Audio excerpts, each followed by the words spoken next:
Vamos a retroceder hasta 1936, un año en que España, literalmente, se partió en dos. Hoy nos vamos a sumergir en uno de los conflictos más definitorios del siglo XX, la Guerra Civil Española.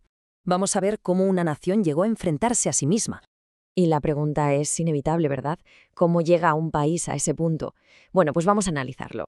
Todo empieza con un levantamiento militar en 1936 que no se queda solo en una crisis política, no. Lo que hace es desatar un proceso revolucionario que, como decíamos, parte a España en dos. Y es que el levantamiento fracturó el país de forma, inmediata. De repente había dos Españas, dos zonas con realidades completamente opuestas. Y ahí, en esa fractura, se sentaron las bases para una guerra brutal que duraría 3 largos años. Vale, para entender lo que pasó, empecemos por el territorio que se mantuvo leal al gobierno. ¿Qué ocurrió allí? Pues que la autoridad del Estado se vino abajo, se derrumbó, y ese vacío de poder desencadenó una revolución social, pero una revolución caótica. Y la vida en esa zona era complicada. Por un lado, el gobierno central prácticamente desaparece, es sustituido por comités revolucionarios locales. Esto genera unas luchas de poder constantes entre anarquistas, socialistas, comunistas, una desunión política tremenda que, claro, dificulta muchísimo el esfuerzo de guerra. Y para la gente de a pie, la vida diaria estaba marcada por el hambre, el racionamiento, los bombardeos, una situación límite. Y en medio de todo este caos surge una paradoja que fue fatal. Mientras se supone que luchaban contra un enemigo común, las propias facciones republicanas estaban enfrentadas entre sí. El gran debate era, ¿qué es más importante ahora mismo? ¿Ganar la guerra o hacer la revolución social? Y no se ponían de acuerdo. Y claro, esa división interna, pues al final resultó ser insostenible. Para febrero de 1939, con el avance de las tropas nacionales, la cúpula republicana se derrumba. El propio presidente, Azaña y otras figuras clave acaban huyendo del país. El Estado republicano sencillamente se desintegró en las últimas semanas de la guerra. Vale, ahora cambiemos de bando. Pasemos a la zona nacional. Y es que mientras la República se deshacía por dentro, en el otro lado de esa España fracturada, pasaba justo lo contrario. Los militares sublevados, los que conocemos como nacionales, se movieron muy rápido para consolidar todo el poder bajo un mando único, totalmente unificado. Y aquí se ve clarísima la diferencia fundamental entre los dos bandos. Por un lado, la zona republicana, un poder revolucionario, caótico, con muchos centros de poder, con una división interna constante. Y por otro, la zona nacional, un mando militar unificado donde todo el poder se concentra en un solo líder, para ser, sobre todo, más eficaces estratégicamente. El contraste es brutal. Esta unidad, claro, no fue fruto de la casualidad. En septiembre de 1936, muy al principio del conflicto, los altos mandos militares tomaron una decisión que sería clave. Eligieron al general Francisco Franco como jefe único y absoluto, no solo del ejército, sino también del gobierno. La idea era asegurar una estrategia de guerra lo más eficaz posible, concentrando todo el poder, militar y político, en una sola persona. ¿Y por qué Franco? ¿Cómo llega a esa posición tan rápido? Bueno, pues fue una mezcla de factores. Por un lado, sus éxitos militares al principio de la guerra con el ejército de África fueron espectaculares. Además, demostró una gran habilidad para conseguir la ayuda crucial de Alemania e Italia, algo de lo que hablaremos luego. Y también influyó la ausencia de posibles rivales. Otros generales que podían haberle hecho sombra murieron muy al principio del conflicto.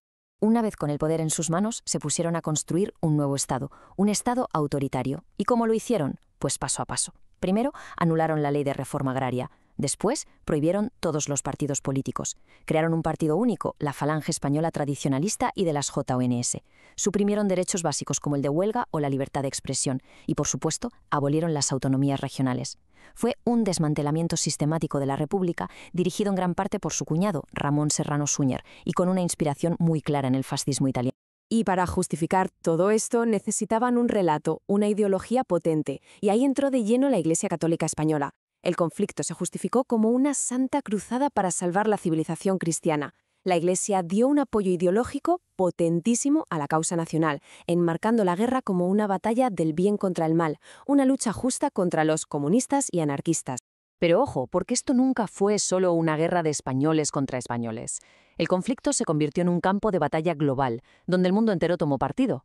La guerra atrajo enseguida a las grandes potencias internacionales y convirtió a España, tristemente, en una especie de campo de pruebas, un ensayo general para las ideologías y, sobre todo, para las tecnologías militares de lo que luego sería la Segunda Guerra Mundial.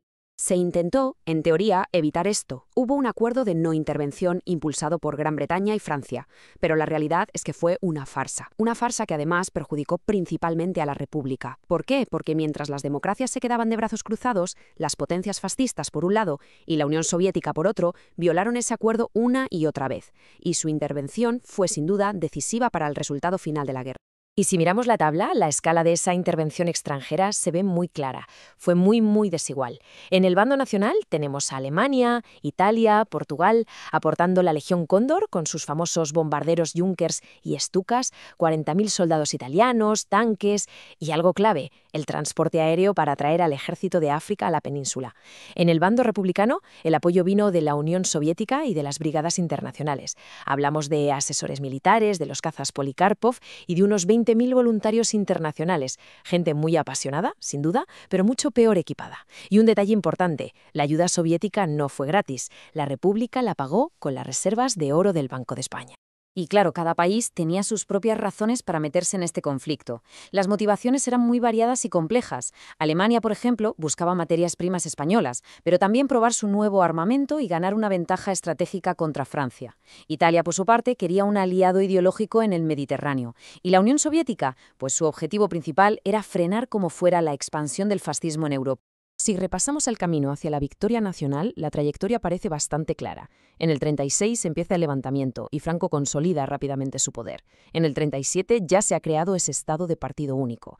Para febrero del 39, como hemos visto, la cúpula republicana se derrumba y huye. Y finalmente, en abril de 1939, la guerra termina con la victoria del bando nacional. La combinación de la unidad de un bando y la ayuda exterior que recibieron, frente a la desunión y el aislamiento del otro, pues parece que marcó un camino hacia una conclusión casi inevitable. Así que, al final, la conclusión es que el resultado de la guerra se decidió por dos factores clave, que van más allá de las batallas.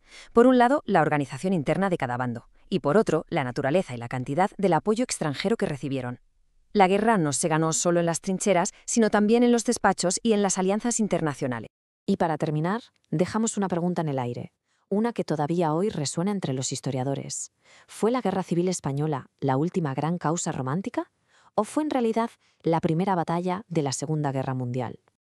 Fue, sin duda, una guerra civil brutal, pero su legado, su papel como el prólogo de una catástrofe global todavía mayor, es algo que se sigue debatiendo intensamente.